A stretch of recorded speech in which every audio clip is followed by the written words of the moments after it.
Thread டைப்லையா?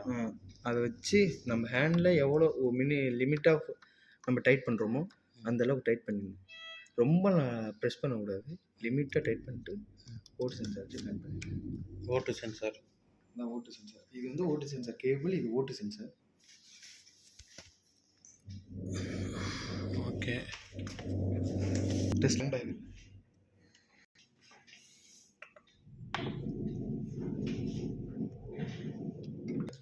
அது என்ன பண்ணுன்னா அது அப்சர்வ் பண்ணி ஓட்டு சென்சார் எவ்வளோ எஃப்ஐ அவுட் இருக்குங்கிறத காட்டும்.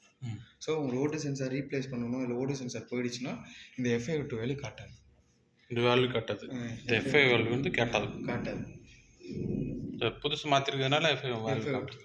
இதுக்கு முன்னாடி ரிப்பேர்னால காமிக்கல. அப்படி உங்களுக்கு ஓட்டு சென்சார் போயிடுச்சுன்னு எப்படி தெரியும்னா மேலே இண்டிகேஷன் வந்துடும்.